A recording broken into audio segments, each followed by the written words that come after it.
Good morning बच्चों, good morning बेटा। आज हम लोग 12th का टॉपिक शुरू करने जा रहे हैं, ह्यूमन रिप्रोडक्शन। ठीक है ना। तो ह्यूमन रिप्रोडक्शन के बारे में से यहाँ पे अगर हम लोग बात करते हैं कि अगर कौन कौन से लेसन है हम लोग अगर देखते हैं तो आपने मालूम होगा कि पहला जो लेसन है उसका नाम है रिप्रोडक्शन इन ऑर्गेनिज्म, और दूसरा लेसन है sexual reproduction in flowering plant, तीसरा लेसन है ह्यूमन रिप्रोडक्शन। तो अगर हम लोग बात करें, मैं ह्यूमन रिप्रोडक्शन शुरू कर रहा हूँ, उसका रीजन क्या है कि रिप्रोडक्शन इन ऑर्गेनिज्म जो पहला लेसन है वो मैंने क्यों डिस्कस नहीं कर रहा हूँ अभी।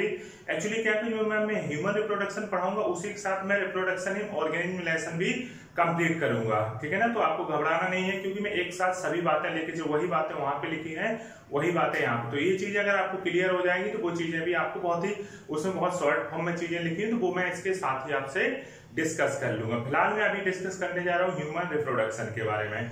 अगर हम लोग ह्यूमन रिप्रोडक्शन के बारे में बात करते हैं तो रिप्रोडक्शन की सबसे पहला पॉइंट तो ये होता है, अगर हम लोग रिप्रोडक्टिव सिस्टम की बात करते हैं तो रिप्रोडक्टिव सिस्टम की जो ऑरिजिन होती है वो होती है मेसोडर्मल। कैसी होती है, पहला पॉइंट याद रखना है। मैंने आपको हमेशा बोलता हूं कि कभी अगर याद ना आ रहा हो तो याद रखना कि मोस्टली जितने भी सिस्टम है उनकी ऑरिजिन कैसी है, मेसोडर्मल। तो रिप्रोडक्टिव सिस्टम की जो ऑरिजिन होती है वो होती है मेसोडर्मल, पहला पॉइंट। दूसरी बात आती है, अगर हम लोग बात करें तो reproduction survival of living being के लिए नेसेसरी प्रोसेस, एक बहुत ही जरूरी प्रक्रिया। अगर देखा जाए reproduction is a necessary process for survival of living being. अगर रिप्रोडक्शन की प्रोसेस नहीं हो रही होती तो क्या नई जनरेशन आती, जो पीढ़ी दर पीढ़ी नई जनरेशन आती जा रही है, क्या वो आती? तो कहीं ना कहीं रिप्रोडक्शन एक बहुत ही नेसेसरी प्रोसेस है लिविंग बीइंग के सर्वाइवल के लिए। अब बात आता है रिप्रोडक्शन कितने टाइप का होता है। तो रिप्रोडक्शन दो टाइप का होता है, एसेक्सुअल रिप्रोडक्शन और दूसरा सेक्सुअल रिप्रोडक्शन। हाँ, एक बात याद रखना, एसेक्सुअल और सेक्सुअल रिप्रोडक्शन की जब हम बात करते हैं तो अगर मैं आपसे क्वेश्चन पूछूं कि जो एनिमल्स होते हैं उनमें मेनली कौन सा रिप्रोडक्शन होगा, एसेक्सुअल और सेक्सुअल। जब भी मैंने बच्चों से क्लास में क्वेश्चन पूछा तो बच्चों ने मोस्टली कहा कि सभी लोगों में एसेक्सुअल पाया जाए, सेक्सुअल सब में नहीं होना चाहिए। पर ये बात गलत है, सोच के ऐसा लगता है, पर रियलिटी है कि सेक्सुअल रिप्रोडक्शन का पाया जाना सभी एनिमल्स का करेक्टर है, एसेक्सुअल रिप्रोडक्शन सभी एनिमल्स में नहीं पाया जाता। याद रखना, जैसे हम लोग जब एनिमल किंगडम पढ़ते हैं तो एनिमल किंगडम में आपको याद होगा हम लोग फाइलम पॉरीफेरा से लेके फाइलम कॉर्डेटा तक पढ़ते हैं। तो पहले फाइलम पॉरीफेरा आता है, उसके बाद सिलेक्टेटा आता है, उसके बाद टीनोफोरा आता है, उसके बाद प्लेटी एल्मिंथीज आता है, उसके बाद एस्के एल्मिंथीज, उसके बाद Annelida, Arthropoda, Mollusca, Echinodermata, hemichordate, chordate, ये सब आते हैं। तो अगर हम लोग देखें कि आपका जो एसेक्सुअल रिप्रोडक्शन कहां से कहां तक पाया जाता है, एसेक्सुअल रिप्रोडक्शन आपका पाया जाता है फाइलम पॉरीफेरा से लेके फाइलम प्लेटी एल्मिंथीज के कुछ मेंबर तक। एसेक्सुअल रिप्रोडक्शन कहां से कहां तक पाया जाता है, फाइलम पॉरीफेरा से लेके फाइलम प्लेटी एल्मिंथीज के कुछ मेंबर तक। जबकि इसमें ही फाइलम सिलेंटेटा बीच में आता है, सॉरी फाइलम टीनोफोरा बीच में आता है, उसमें एसेक्सुअल रिप्रोडक्शन होता ही नहीं, वहां पे केवल सेक्सुअल होता है। तो ये सेक्सुअल रिप्रोडक्शन का पाया जाना सभी एनिमल्स का करेक्टर नहीं है, परंतु सेक्सुअल रिप्रोडक्शन सभी एनिमल्स में पाया जाता है, चाहे उसमें गोनेड्स का फॉर्मेशन हुआ हो या चाहे ना हुआ हो। मैं आपको बताऊं, सेक्सुअल रिप्रोडक्शन, मैं फिर से रिपीट कर रहा हूं, सेक्सुअल रिप्रोडक्शन का पाया जाना सभी एनिमल्स का करेक्टर है, चाहे वहां गोनेड्स बना हो या गोनेड्स का फॉर्मेशन ना हुआ हो। जैसे अब मैं आपसे एक बात करूं, जैसे आपने सुना होगा जब आपने एनिमल किंगडम पढ़ा था तो आपने सुना होगा कि फाइलम सिलेंटेटा और टीनोफोरा, या फाइलम सिलेंटेटा या टीनोफोरा की बात करें, साइलम सिलेंटेटा और टीनोफोरा में गोनेड्स का फॉर्मेशन स्टार्ट हो गया था। मगर गोनेड्स कैसे थे, टेम्पोररी थे, परमानेंट नहीं थे। मतलब हाइड्रा वगैरह में गोनेड्स तो थे, टेस्टिस वगैरह, ओवरी वगैरह पाए तो जा रहे थे, मगर वो परमानेंट नहीं थे, वो टेम्पोररी गोनेड्स थे। तो याद रखना, गोनेड्स का पाया जाए या ना पाया जाए, सेक्सुअल रिप्रोडक्शन तो सभी जगह पाया जाएगा। तो सेक्सुअल रिप्रोडक्शन का पाया जाना सभी एनिमल्स का करेक्टर है, परंतु ये सेक्सुअल रिप्रोडक्शन का पाया जाना सभी एनिमल्स का करेक्टर नहीं है। तो इस लेसन में हम लोग क्या क्या चीजें डिस्कस करेंगे, तो मैंने नॉर्मल बात की। फिर अभी हम लोग सेक्सुअल, मेनली इस लेसन में हमें सेक्सुअल रिप्रोडक्शन पढ़ना है। तो सेक्सुअल रिप्रोडक्शन है, पहले हम लोग मेल रिप्रोडक्टिव सिस्टम के बारे में पढ़ेंगे, उसके बाद फीमेल रिप्रोडक्टिव सिस्टम के बारे में पढ़ेंगे, उसके बाद मेल और फीमेल के रिप्रोडक्टिव सिस्टम के बाद हम लोग पढ़ेंगे ये फर्टिलाइजेशन, एम्ब्रियोनिक डेवलपमेंट, ये सारी बातें पढ़ेंगे। फिलहाल जैसे सबसे पहले हम लोग मेल रिप्रोडक्टिव सिस्टम शुरू करेंगे। तो मेल रिप्रोडक्टिव सिस्टम में हम टेस्टिस के बारे में, कैसे टेस्टिस में स्पर्म का फॉर्मेशन हो रहा है, कहाँ पे क्या चीज हो रही है, तो वो चीज हम लोग देखेंगे। यहाँ पे देखो मैंने कुछ चीज लिखी है, एक पॉइंट देखते चलते बेटा। सबसे पहले मैंने लिखा है reproduction in mesodermal in origin. आप लोग इस बात से बिल्कुल सहमत हैं फिर मैंने कहा reproduction is a necessary process for survival of living being. आप लोग इस बात से भी सहमत है कि रिप्रोडक्शन एक नेसेसरी प्रोसेस है लिविंग बीइंग के सर्वाइवल के लिए। तीसरा पॉइंट मैंने बोला reproduction is two type. Reproduction दो टाइप का होता है। पहला मैंने लिखा एसेक्सुअल रिप्रोडक्शन, विद और without formation of gamete offspring form by somatic cell. एक तो पॉइंट मैंने ये लिखा कि ऑफस्प्रिंग का प्रोडक्शन सोमेटिक सेल से हो सकता है। फिर मैंने लिखा इसमें सिंगल पेरेंट भी ऑफस्प्रिंग प्रोड्यूस कर सकते हैं। सिंपल सी बात है कि एसेक्सुअल रिप्रोडक्शन में जरूरी नहीं है उस पेरेंट्स की। उसके बाद offspring is identically exact copy of their parent. मैंने नेक्स्ट पॉइंट क्या बोला कि जो ऑफस्प्रिंग है वो आइडेंटिकल होता है। कैसा होता है बेटा? ऑफस्प्रिंग जो होता है वो आइडेंटिकल होता है। किसका आइडेंटिकल होता है? तो इसमें मैंने बेटा नेक्स्ट पॉइंट बोला कि इस पे जो ऑफस्प्रिंग होते हैं वो क्या होते हैं? आइडेंटिकल होते हैं, एग्जैक्ट कॉपी होते हैं पेरेंट्स की। सिंपल सी बात है, आम का पेड़ है तो आम के पेड़ से आम का ही पेड़ हो रहा है सेक्सुअल रिप्रोडक्शन के द्वारा। या बहुत सारी चीजें ऐसी देखी गई हैं, आप सब समझ रहे हो। फिर मैंने इसमें कहा offspring identical and exact copy of their parents. फिर उसके बाद क्लोन इज ए मॉर्फो। ये पॉइंट याद रखना, एक बार पीएमटी में आ चुका। क्लोन आप जान ही रहे हो। तो क्लोन क्या होता है? Morphologically and genetically similar individual होता है। अपने पेरेंट्स की तरह ही उसकी मॉर्फोलॉजी और जेनेटिक्स दोनों ही सिमिलर होती है। पॉइंट इंपॉर्टेंट याद रखना। एसेक्सुअल रिप्रोडक्शन का एग्जांपल हो गया जैसे हाइड्राम, बडिंग होती है, बाइनरी फिजन होता है अमीबा में, ठीक है। उसके बाद है सेक्सुअल रिप्रोडक्शन। सेक्सुअल रिप्रोडक्शन में मैंने बोला formation of gamete and fusion of gamete. यहाँ पे गैमीट का फॉर्मेशन होता है, उसका फ्यूजन होता है सेक्सुअल रिप्रोडक्शन के केस में। और सेक्सुअल रिप्रोडक्शन का पाया जाना सभी एनिमल्स का कैरेक्टर मैंने यहाँ पे लिखा नहीं है, ध्यान रखना। फाइलम पॉरीफेरा से लेके फाइलम कॉर्डेटा तक सब में सभी एनिमल्स में सेक्सुअल रिप्रोडक्शन पाया जाता है, परंतु ये सेक्सुअल रिप्रोडक्शन केवल देखा गया है फाइलम पॉरीफेरा से लेके फाइलम प्लेटिहेल्मिन्थेस के कुछ ही मेंबर में। बीच में टीनोफोरा पड़ता है, वहां भी ये सेक्सुअल रिप्रोडक्शन नहीं होता है, केवल सेक्सुअल होता है। तो मैंने यहाँ पे लिखा reproductive organ, male reproductive organ, female reproductive. इसको मेल को रिप्रेजेंट ऐसे करते हैं, फीमेल को ऐसे। तो मेल रिप्रोडक्टिव ऑर्गन टेस्टिस हो गया, फीमेल रिप्रोडक्टिव ऑर्गन ओवरी हो गया। टेस्टिस में क्या होगा? स्पर्मेटोजेनेसिस होगा। क्या होगा?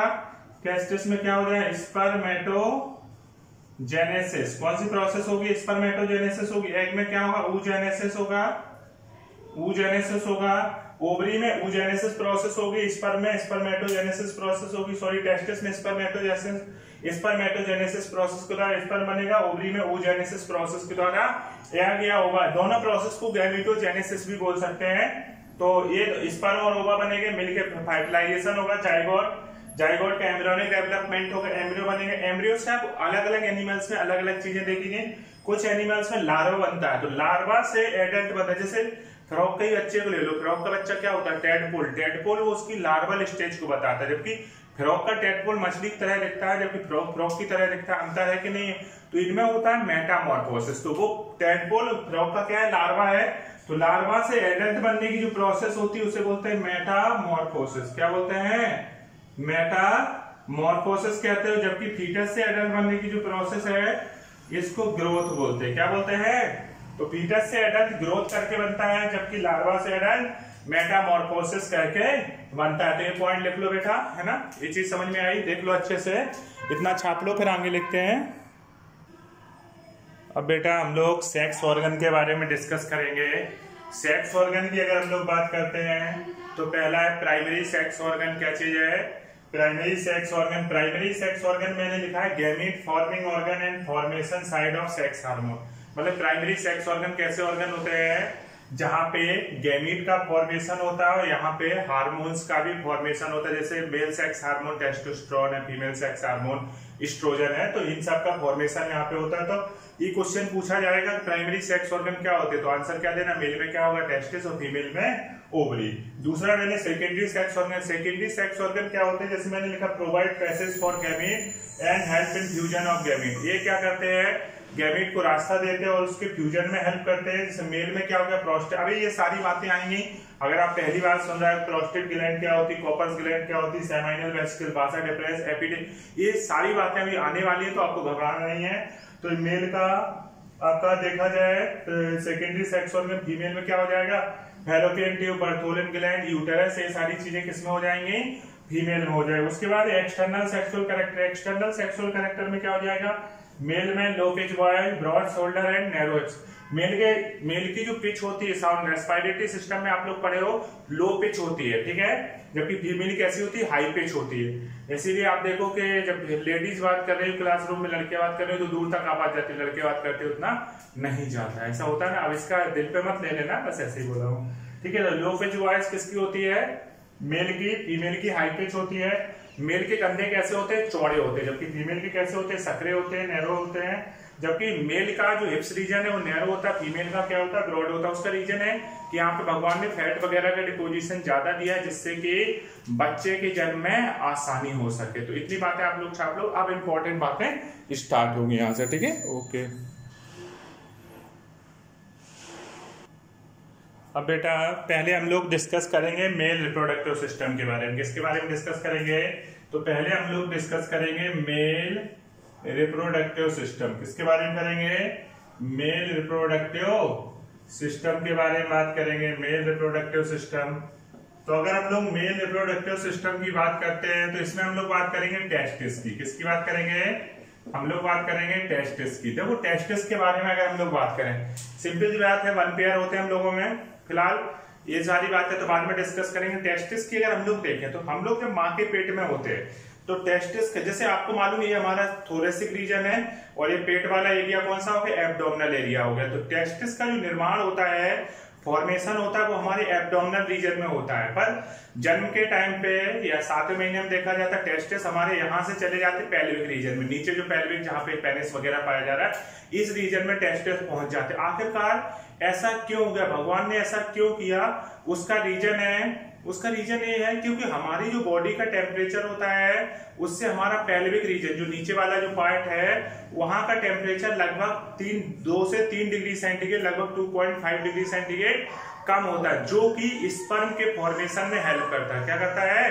कम होता है, जो कि स्पर्म के फॉर्मेशन में हेल्प करता है। तो हम लोगों में क्वेश्चन पूछा जाए पीएमटी में कि टेस्टिस जो होते हैं वो आपके एब्डोमिनल रीजन से पेल्विक रीजन में क्यों चले जाते हैं, तो आप कहोगे पेल्विक रीजन का टेम्परेचर बॉडी के टेम्परेचर के मुकाबले लगभग 2.5 डिग्री सेंटीग्रेड, 2.5 डिग्री सेंटीग्रेड या 2 to 3 डिग्री सेंटीग्रेड कम होता है। हमें एनसीईआरटी फॉलो करनी है ना, तो कम होता है। इस कारण से क्या होता है, इस कारण से एब्डोमिनल रीजन से टेस्टिस स्क्रोटम सैक में पेल्विक रीजन में चले जाते हैं। कुछ एनिमल्स ऐसे होते हैं, रैट, बैट, स्क्वायरल। कौन कौन हो गया, रैट, बैट, स्क्वायरल एंड ऊटर, मतलब चूहा, चमगादड़, गिलहरी, ऊदबिलाव। इन सब में देखा गया है कि टेस्टिस जो होते हैं केवल ब्रीडिंग सीजन में, जब ब्रीडिंग सीजन होती है उसी समय टेस्टिस आपके स्क्रोटम सैक में जाते हैं। वैसे हमें और कुछ एनिमल्स ऐसे होते हैं जैसे प्रोथीनियन मैमल्स ले लो, एक्वाटिक मैमल्स जैसे एलिफेंट वगैरह को भी ले लो, इनमें टेस्टिस स्क्रोटम सैक में नहीं जाते, हमेशा एब्डोमिनल रीजन में ही रहते हैं। तो अगर हम लोग यहाँ पे देखें, मैंने क्या किया, मैं टेस्टिस से ये मान लीजिए ये आपका ये तो हो गया स्क्रोटम सैक। क्या हो गया, ये ध्यान से समझना, ये तो हो गया स्क्रोटम सैक। तो जब माँ के पेट, और ये हो गया एब्डोमिनल रीजन, कौन सा हो गया, एब्डोमिनल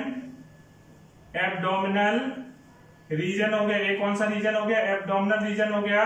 तो अगर हम लोग देखें तो टेस्टिस कहाँ पाए जा रहे हैं, टेस्टिस जो हैं वो यहाँ पे पाए जाते हैं एब्डोमिनल रीजन में। जब माँ के पेट में बच्चा होता है तो टेस्टिस कहाँ पे पाए जाते हैं, तब टेस्टिस आपके ये क्या हो गया, टेस्टिस हो गया। तब टेस्टिस कहाँ पाए जा रहे हैं, एब्डोमिनल रीजन में पाए जा रहे हैं। कहाँ पाए जा रहे हैं बेटा, एब्डोमिनल रीजन में पाए जा रहे हैं। पर at the time of birth, जन्म के समय ये क्या हो जाएगा, ध्यान से समझना। अब मैं फिर से वही चीज बनाने जा रहा हूं, ये इस तरीके से, ठीक है, ये स्क्रोटम सैक हो गया, कोई दिक्कत, वो एब्डोमिनल। तो टेस्टिस कहाँ आ जाते हैं, टेस्टिस आ जाते हैं यहाँ पे स्क्रोटम सैक के अंदर आ जाते हैं। टेस्टिस कहाँ पे आ जाते हैं, स्क्रोटम सैक के अंदर आ जाते हैं, ध्यान से समझना। और ये आपका ये स्पर्मेटिक कॉर्ड हो गई, ये चीज क्या हो गई, स्पर्मेटिक कॉर्ड हो गई, इसको हम लोग बोलेंगे स्पर्मेटिक कॉर्ड। क्या टर्म यूज करेंगे, स्पर्मेटिक कॉर्ड कहेंगे। और स्पर्मेटिक कॉर्ड के द्वारा क्या हो गई, आर्टरी, वेन्स वगैरह, नर्व वगैरह का जाल यहाँ पे आता है। तो इसमें क्या क्या चीजें होंगी इससे रिलेटेड, इसमें गोनेडल आर्टरी, क्या चीज होगी, चूंकि इन्हें गोनेड्स बोलते हैं तो गोनेड से रिलेटेड आर्टरी क्या बोले, gonadal artery, gonadal when, gonadal veins, या क्या बोल सकते हैं नर्व। ये सारी चीजें नर्व वगैरह का जाल इन्हीं के द्वारा स्पर्मेटिक कॉर्ड के द्वारा टेस्टिस तक पहुंचे। हाँ, टेस्टिस यहां से एक मिसेंट्री होती है जिसको बोलते हैं, क्या बोलते हैं, गोवर्नाकुलम। ये वेस्टिजियल मिसेंट्री इससे कनेक्ट रहते हैं, अभी आगे डिस्कस और करेंगे। तो इसको बोलते हैं गोवर्नाकुलम। गोवर्नाकुलम क्या है, वेस्टिजियल मिसेंट्री है। कैसी मिसेंट्री है, वेस्टिजियल मिसेंट्री है। तो इस तरीके से अगर हम लोग देख रहे हैं तो टेस्टिस में इस तरीके से अगर आप ध्यान लगाओ तो टेस्टिस पहले कहां पे पाए जा रहे हैं, एब्डोमिनल रीजन में, पर टेम्परेचर कम के लिए कहां चले जा रहे हैं, नीचे चले जा। टेस्टिस हम केवल ब्रीडिंग सीजन में किस में आते हैं, पहले इतना लिख लो फिर मैं लिख ही देता हूं, पहले इतना आप लोग बना लो फिर मैं लिख देता हूं आगे का, ठीक है। ओके, स्पर्मेटिक कॉर्ड के साथ मैंने बासा डिफेंस भी लिख दिया है तो ध्यान रखना। अब मैं इतना छाप लिया आप लोगों ने, अब मैं आगे लिखूं। ओके, अब मैंने नेक्स्ट पॉइंट बोला कि टेस्टिस कम्स इनटू स्कॉटम्स है। ध्यान दो, मैंने बोला ओनली ड्यूरिंग, मैं पहले ही बोल चुका हूँ, only during breeding season in the case of rat, bat, squirrel और ऊटर। रैट, बैट, स्क्वायरल, ऊटर में देखा गया कि ये केवल ब्रीडिंग सीजन में ही आते हैं। कब आते हैं, केवल ब्रीडिंग सीजन में ही टेस्टिस किसमें आते हैं, स्कॉटम सैक में आते हैं। उसके बाद मैंने नेक्स्ट पॉइंट बोला testis always remains in abdominal cavity in the case of prototherian aquatic elephant. ये क्वेश्चन आ चुका है, एलिफेंट में टेस्टिस हमेशा एब्डोमिनल रीजन में ही रहते हैं, स्कॉटम सैक में नहीं जाते। इसके अलावा एक्वाटिक और प्रोथीरियन मैमल, क्योंकि इनकी बॉडी का टेम्परेचर, सिंपल सी बात है, अगर क्वेश्चन पूछा जाए क्यों नहीं आते तो आप कहोगे इनकी बॉडी का टेम्परेचर कम होता है, ठीक है ना। उसके बाद मैंने बोला in human and other mammals testis comes into scrotum sac because temperature of scrotum sac is less 2 to 3 degrees centigrade than body temperature and this is necessary for the formation of sperm। तो ये sperm के formation के लिए जरूरी है, इसलिए क्योंकि abdominal region से पेल्विक रीजन में इसलिए जाते हैं, स्कॉटम सैक में इसलिए जाते हैं क्योंकि वहां का टेम्परेचर 2 से लेकर 3 degree centigrade, NCERT 2.5 degree centigrade बोलते हैं, तो हमें वही याद रखना। मैंने 2 to 3 डिग्री सेंटीग्रेड लिखा है। जब भी एनसीईआरटी जो भी लिखा है हमें उसको प्रेफर करना है। तो इतना काम होता है बॉडी टेम्परेचर, ये ही जरूरी है स्पर्म के फॉर्मेशन के लिए। उसके बाद मैंने बोला descending of testis into scrotum sac control by male sex hormone testosterone. किसके द्वारा, अगर टेस्टिस जो होता है आपका स्कॉटम सैक में जा रहा है तो इसको कंट्रोल कौन करता है, तो इसको कंट्रोल करता है मेल सेक्स हार्मोन टेस्टोस्टेरोन। कौन कंट्रोल करता है, मेल सेक्स हार्मोन टेस्टोस्टेरोन इसको कंट्रोल करता है। अब बेटा अगर हम लोग बात करें, मैंने कुछ पॉइंट और लिखे हैं। मैंने कहा कि ये testis not descend into scrotum sac condition is known as clostridium. होता क्या है, अगर टेस्टिस स्कॉटम सैक में नहीं जाते हैं तो इस कंडीशन को क्लॉट्रिडियम कंडीशन कहते हैं, और इसमें क्या करते हैं, फिर सर्जरी करके इसका डॉक्टर लोग उपाय करते हैं ना। नेक्स्ट पॉइंट है कि scrotum sac separated from abdominal cavity by inguinal canal which is close by. अब बेटा हमारा जो एब्डोमिनल रीजन होता है पेट वाला, उससे नीचे वाला है, उसके बाद जो आता है रीजन पेल्विक रीजन आता है जहाँ पे हमारा पेनिस या स्कॉटम सैक वगैरह पाए, तो उनके बीच में, दोनों के बीच में कम ब्रेक करने का है, या देखा जाए दोनों के बीच में अगर देखा जाए, अगर बॉर्डर माना जाए तो क्या होता है, दोनों को सेपरेट करने में कौन हेल्प करता है, तो कैनाल होती है, इंगुइनल कैनाल होती है, उसमें एक मिसेंट्री होती है जिसे क्या बोलते हैं, जिसे बेटा हम लोग बोलते हैं मिसेंट्री को मिसेंट्री ही बोलते हैं, कोई स्पेशल नाम नहीं होता है। मैंने कहा इफ मिसेंट्री लूज और ब्रेक, अगर मिसेंट्री क्या हो जाती है, लूज हो जाती है, ब्रेक हो जाती है, तो होता क्या है, क्योंकि एब्डोमिनल यहाँ पे ये पार्ट है, इंटेस्टाइनल पार्ट इसके ऊपर दबाव बनाने लगता है, और जब इंटेस्टाइनल पार्ट इसके ऊपर दबाव बनाने लगता है तो क्या हो जाता है, दबाव बनाने के कारण यहाँ पे ये दिक्कत आती है कि कहीं ना कहीं देखा जाए कि ये नीचे को हमारा इंटेस्टाइनल पर प्रेशर करता है, जिस कारण से क्या होता है, दर्द होता है, और इस बीमारी को बोलते हैं हार्निया। हर्निया या हिंदी में बोलते हैं आंत उतरने की बीमारी। जब आप लोग डॉक्टर बनोगे तो इन सब चीजों को जानने लगो। तो हर्निया भी 2 प्रकार का होता है, इनकम्प्लीट होता है, कंप्लीट होता है। एक कैसा होता है, इनकम्प्लीट, और दूसरा कंप्लीट। तो फीमेल में इनकम्प्लीट हर्निया होता है, जबकि मेल में इनकम्प्लीट और कंप्लीट हर्निया दोनों।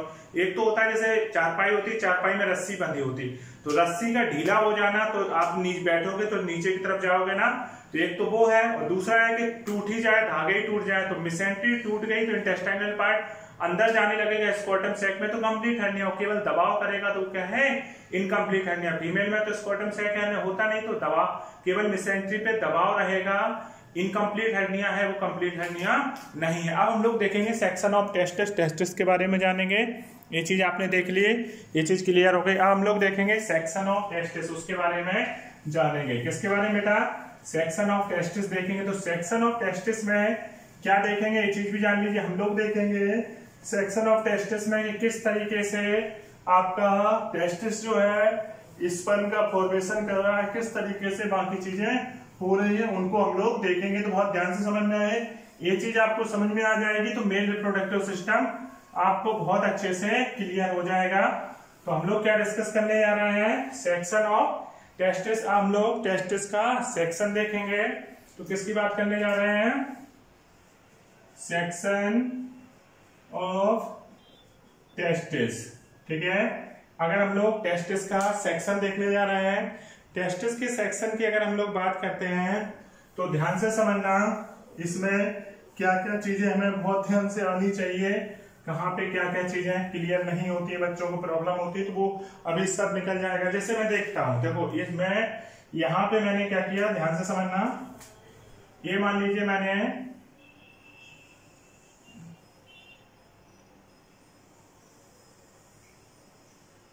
ये बेटा स्कॉटम सैक बना दिया। क्या बना दिया? ये स्कॉटम सैक हो गया। यहाँ पे ये कैनाल हो गई, जिसे इंगुनल कैनाल बोल दिया। क्या बोल दिया? ये तो मैंने स्कॉटम सैक बनाया और स्कॉटम सैक में मैंने कैनाल बना दी, इंगुनल कैनाल हो गई, ठीक है।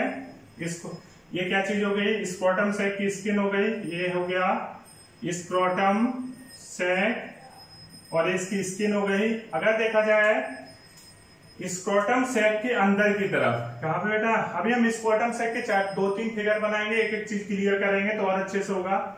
स्क्रोटम सैक के अंदर की तरफ इस तरीके से अगर हम लोग देखें, एक लाइन पाई जाती है, यहाँ पे एक लेयर पाई जाती है, जिसको बोलते हैं ट्यूनिका वैजाइनलिस। क्या बोलते हैं? स्क्रोटम सैक के अंदर की तरफ जो मैं बना रहा हूं, इसको क्या बोलेंगे? इसको बोलेंगे ट्यूनिका, क्या बोलेंगे बेटा?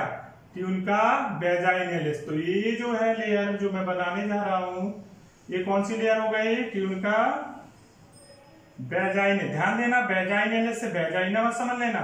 वैजाइनलिस स्क्रोटम सैक के अंदर की लेयर होती है, तो इसको क्या बोलेंगे? ट्यूनिका वैजाइनलिस, ठीक है। ये कौन सी लेयर हो गई? ट्यूनिका वैजाइनलिस हो गई। अब मैंने यहाँ पे क्या किया, ये मैंने इस तरीके से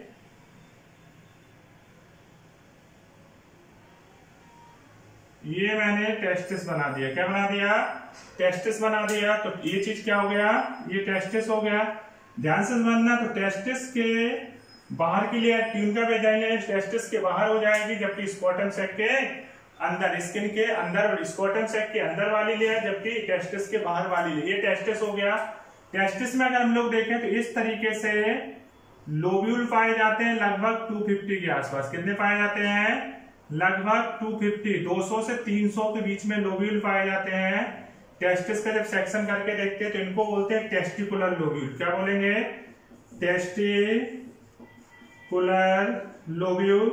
और टेस्टिकुलर लोब्यूल की संख्या कितनी होती है? एवरेज 250 होती है, 250 के आसपास होते हैं टेस्टिस में। तो ये क्या हो गया? टेस्टिकुलर लोब्यूल हो गया।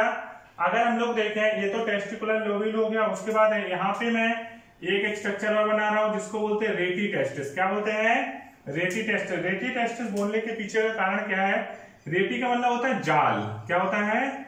जाल। आप देखो कि जो जाल होता है मछली पकड़ने का, वैसे कोई जाल है तो उसमें जाल में क्या होता है? ढेर सारे छेद होते हैं। क्या होते हैं?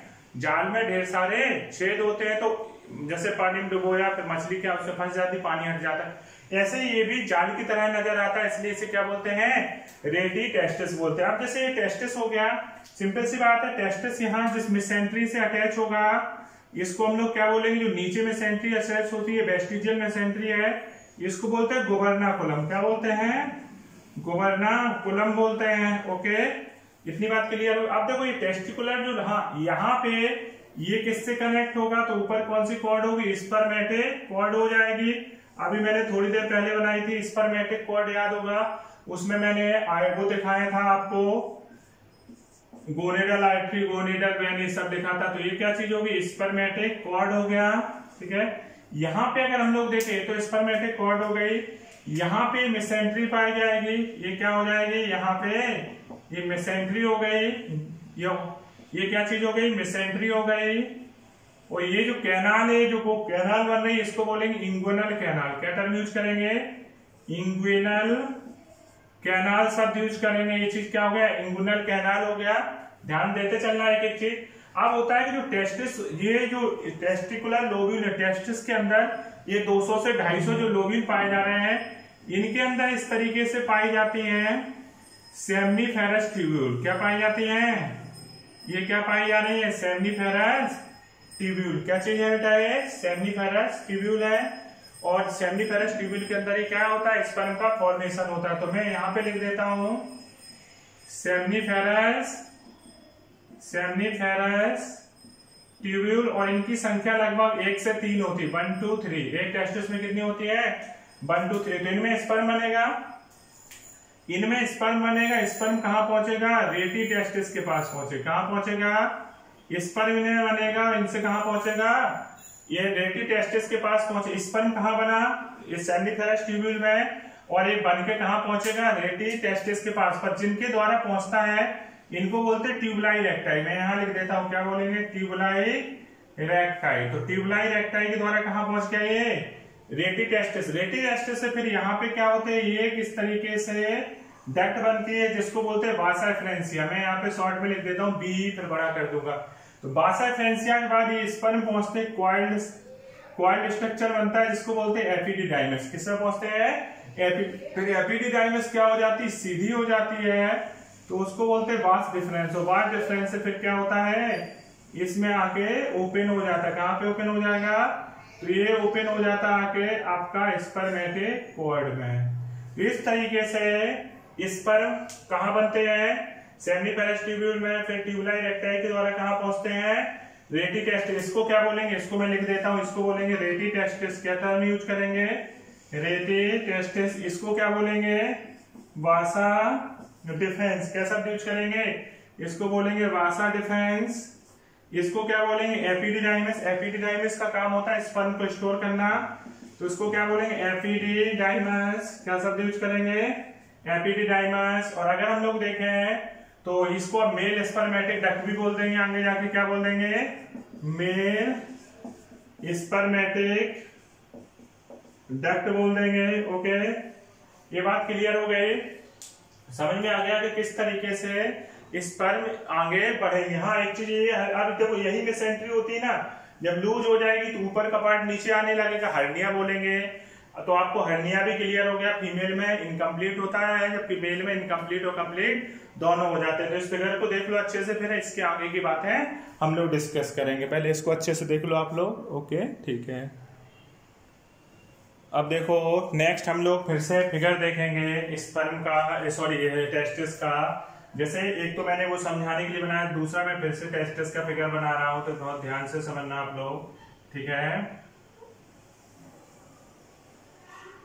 जो टेस्टिस का फिगर मैं बनाने जा रहा हूं, बहुत ध्यान से समझना। होता क्या है, यहाँ पे तो मैंने क्या किया है, इंगुनल कैनाल बना दिया। क्या बना दिया है, इंगुनल कैनाल बना दिया। यहाँ पे मैंने क्या किया, इसको बीच से डिवाइड कर दिया। कोई दिक्कत तो नहीं है आपको, ठीक है।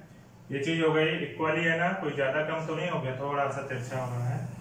तो ये मैंने क्या किया, इसको ये कर दिया, ठीक है। ये मैंने बीच से इसको डिवाइड कर दिया, ठीक है। अब देखो यहाँ पे मान लीजिए एक टेस्टिस तो मैंने ये बना दिया, एक टेस्टिस तो क्या हो गया, ये हो गया, और एक टेस्टिस ये हो गया। कोई दिक्कत नहीं ना, ठीक है। अब देखो इसमें क्या होता है, ये मैंने टेस्टिस, ये आपकी क्या बना दी, स्पर्मेटिक कॉर्ड हो गई। ये दो टेस्टिस होते हैं ना, तो ये मैंने क्या बना दी, स्पर्मेटिक कॉर्ड बना दी। कोई दिक्कत, ठीक है। ये चीज क्या हो गई, स्पर्मेटिक कॉर्ड हो गया। ये मैंने स्पर्मेटिक कॉर्ड, ये टेस्टिस हो गया, स्पर्मेटिक कॉर्ड बना दिया। ये क्या चीज हो गए, मैंने लिख देता हूं, ये टेस्टिस हो गया, ठीक है। टेस्टिस हम लोग क्या होते हैं, 1 पेयर होते हैं, तो ये टेस्टिस लिख दिया। इसके बाद देखो जो आपका स्कॉटम ये है चीज है, तो इसमें क्या होता है, देखो इसके ऊपर क्या इस तरीके से हेयर्स पाए जाते हैं, जिन्हें हम लोग क्या बोलेंगे, प्यूबिक हेयर्स बोल देंगे। स्कॉटम साइड के ऊपर जो हेयर्स लाइक स्ट्रक्चर होते हैं, जिन्हें क्या बोलेंगे, प्यूबिक हेयर बोल देंगे। ये चीज क्या हो गया, प्यूबिक हेयर बोल दिया। कोई दिक्कत आपको, ये चीज क्या हो गई, प्यूबिक हेयर्स हो गए। अब हम लोग अगर देखते हैं तो इसके अंदर इस तरीके से एक लाइनिंग पाई जा रही है। अभी मैं बताता हूँ ये किस चीज की लाइनिंग है। ये क्या हो गई, ठीक है। उसके बाद दूसरी लाइन मैंने ये बना दी, ये हो गई, कोई दिक्कत, ठीक है। दूसरी हो गई, तीसरी लाइन मैंने ये बना दी, कोई दिक्कत तो नहीं ना, ओके। तीसरी मैंने ये लाइन बना दी, देखते चलना आप लोग, ठीक है। ये बना दी। अभी ये क्या चीज क्या है अभी मैं बताने जा रहा हूँ, ठीक है। ऐसा कर दिया। इसके बाद मैंने यहाँ पे क्या किया, ये ऐसे और ये इस तरीके से जोड़ दिया, ठीक है। अब यहाँ पे समझो, ये जो यहाँ पे टेस्टिस के नीचे ये चीज तो आप जान ही रहे हो, ये क्या चीज है, गुबर्नाकुलम है। ये क्या चीज है, इसको तो आप जान गए बहुत अच्छे से। ये चीज क्या हो गया, गुबर्नाकुलम हो गया। क्या शब्द हो गया ये, गुबर्नाकुलम। ये तो प्यूबिक हेयर हो गए। इसके बाद इसको क्या बोलेंगे, ये जो ब्लैक से ये पूरा स्कॉटम सेट की क्या हो गई, ये स्किन हो गई। ये चीज क्या हो गई, स्किन, या इसी को क्या बोल सकते हैं, सुपरफिशियल फेसिया। क्या बोलेंगे, सुपरफिशियल फेसिया। तो अगर देखा जाए स्कॉटम सेट की जो पहली लेयर हो गई वो क्या हो गई, स्किन, या उसे क्या बोलेंगे, सुपरफिशियल फेसिया। दूसरी जो लेयर हो जाएगी जो रेड से दिखा रहे हैं, इसको बोलेंगे डार्टस मसल्स। क्या बोलेंगे, डार्टस मसल्स। दूसरी जो हो गई ये डार्टस मसल्स हो गई, ये इनवॉलेंट्री होती है। कैसी होती है, इनवॉलेंट्री हो जाएंगी। दूसरी हो गई डार्टस मसल्स, इनवॉलेंट्री हो गई। फिर तीसरी जो लेयर है ब्लैक से मैंने लिखी है, इसको बोलेंगे स्पर्मेटिक फेसिया। क्या बोलेंगे, स्पर्मेटिक फेसिया बोलेंगे। तीसरी जो हो गई वो स्पर्मेटिक फेसिया हो गई। उसके बाद जो चौथी मसल्स हो गई, चौथा जो ये बिल्लू दिख रहा है, इसको बोलेंगे क्रीमेस्ट्रिक फेसिया। क्या बोलेंगे, क्रीमेस्ट्रिक फेसिया शब्द यूज करेंगे। ये चीज क्या होगा, क्रीमेस्ट्रिक फेसिया हो गया। और यहां से ये क्या जुड़ी है, क्रीमेस्टर मसल्स। क्या जुड़ी है, क्रीमेस्टर, क्या हो गई है, क्रीमेस्टर मसल्स हो गई, ओके। अब यार इनका फायदा क्या है, अब ये चीज जान लो। फायदा इनका ये है कि जैसे आपने देखो सर्दियों का बाहर का टेम्परेचर कम होता है, और तो उस समय क्या होता है, स्क्वाटम सैक सिकुड़ जाते हैं। तो स्क्वाटम सैक को उठाने में जैसे मसल्स क्या करेंगे, ऊपर की तरफ उठाएंगे, उठा के क्या है बॉडी के नजदीक लाएंगे, जिससे हमारी बॉडी से उसे टेम्परेचर मिलता रहे, स्पर्म का फॉर्मेशन आसानी से हो। गर्मियों में स्क्वाटम सैक की स्किन ढीली हो जाती है, उसे हमारे एब्डोमिनल रीजन से दूर कर दिया जाता है। ये मसल्स रिलैक्स हो जाती हैं, जिससे कि ज्यादा टेम्परेचर का है ऐसा ना हो स्पर्म मर जाए। तो सर्दियों में ये सिकुड़ते क्यों है स्क्वाटम सैक, या गर्मियों में फैलते क्यों है, इनमें ये मसल्स हेल्प करती है। तो ये फिगर क्लियर हो गया, देख लो। फिर इसके बाद हम लोग फिर एक नेक्स्ट फिगर और डिस्कस करते हैं, ये देख लीजिए आप लोग, ठीक है, ओके।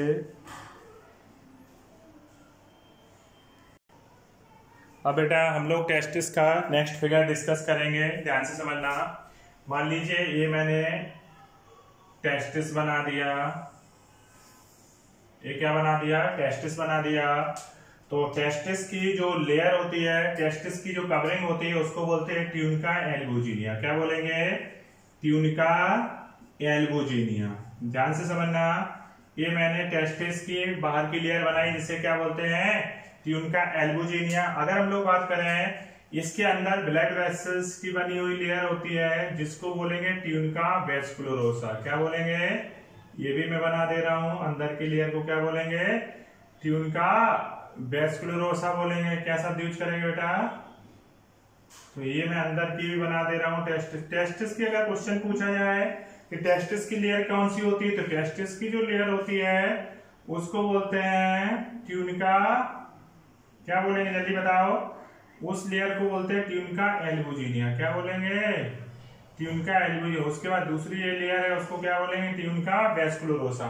तो ये जो लेयर हो गई, इसको अंदर वाली लेयर को क्या बोला मैंने, ट्यूनिका वैस्कुलरोसा, ट्यूनिका वैस्कुलोसा, ठीक है। अब देखो टेस्टिस को क्या किया, अगर हम लोग देखें टेस्टिस के बाहर या स्क्रोटम सैक के अंदर जो लेयर होती थी उसको क्या बोलते थे, तो याद होगा कि उसको हम लोग बोलते थे ट्यूनिका वैजाइनेलिस। क्या बोलते थे, तो ये जो लेयर हो गई, अधूरा दिखा रहा हूं, तो ये ट्यूनिका वैजाइनेलिस हो गई। तो अब देखो आपको मालूम है, मैं हमेशा बोलता हूँ एक विसरल शब्द यूज होता है अंदर के लिए और पैराइटल शब्द यूज होता है बाहर के लिए। तो बेस्ट जो ट्यूनिका एल्बुजिनिया खुद लेयर में खुद दो लेयर की बनी होती है, एक होती है पैराइटल और एक विसरल। तो इसमें बाहर की लेयर क्या कहलाएगी, पैराइटल। क्या कहलाएगी, कौन सी लेयर कहलाएगी, पैराइटल। और अंदर की क्या कहलाएगी, विसरल। क्या कहलाएगी, विसरल। तो इन दोनों लेयर को मिला के अगर हम लोग बोले तो क्या बोलेंगे, इनको बोलेंगे ट्यूनिका। ट्यूनिका क्या शब्द यूज करेंगे, तो इन दोनों को मिला के बोलेंगे ट्यूनिका वैजाइनेलिस। क्या शब्द यूज करेंगे, ट्यूनिका वैजाइनेलिस शब्द यूज करेंगे। ओके, तो अब देखो टेस्टिस के अंदर अगर हम लोग देखते हैं, ये मैंने यहां से 20 से मान लो टेस्टिस को डिवाइड किया। क्या किया मैंने, टेस्टिस को इस तरीके से अच्छे से बनाना आप लोग। अब इसके अंदर आपको मालूम होगा कि ऐसे वो पाए जाते हैं, टेस्टिकुलर लोब्यूल पाए जाते हैं, लगभग 250 क्या पाए जाते हैं, लोब्यूल पाए जाते हैं। तो ये तो मैंने लिख दिया टेस्टिकुलर लोब्यूल। क्या लिख दिया, टेस्टिकुलर लोब्यूल लिख दिया। कोई दिक्कत आपको, ये टेस्टिकुलर लोब्यूल हो गए। अब एक लोब्यूल में अगर हम लोग देखें 1 से 3 क्या पाई जाती है, 1 2 3, 1 से लेके 3 तक क्या पाई जाती थी, बताया था मैंने, सेमनीफेरस ट्यूब्यूल। तो ये क्या हो गई है, 1 से लेके 3 तक क्या हो गई, सेमनीफेरस। ये चीज हो गई सेमनीफेरस ट्यूब्यूल। क्या चीज हो गई, सेमनीफेरस ट्यूब्यूल। और इनकी संख्या कितनी होती है, 1 2 3, लगभग 1 से 3। जबकि टेस्टिकुलर लेवल कितने थे, लगभग 250। अब क्या होता है, आपको याद होगा ये सारी चीजें कहाँ जाती है, रेटी टेस्टिस में जाती है। मैं यहाँ पे क्या बना देता हूँ, ये मैं रेटी टेस्टिस बना दे रहा हूँ। ये क्या चीज हो गई बेटा, रेटी टेस्टिस हो गया, ठीक है। तो यहां से ये ट्यूबलाई रेक्टाई के द्वारा, किसके द्वारा, ये ट्यूबलाई रेक्टाई के द्वारा कहां पहुंचेंगे, रेटी टेस्टिस के पास पहुंचेंगे। ये मैं पहले भी फिगर ऐसा बना चुका हूं, रेटी टेस्टिस। ठीक, रेटी टेस्टिस से क्या चीज आएगी, वास एफ्रेंसिया। क्या चीज आएगी, वास एफ्रेंसिया। वास एफ्रेंसिया के बाद क्या आएगा, एपिडिडाइमस। क्या चीज आ जाएगी, एपिडिडाइमस आ जाएगा। क्या आएगा, एपिडिडाइमस। और फिर एपिडिडाइमस क्या हो जाएगी, मेल स्पर्मेटिक डक्ट के द्वारा।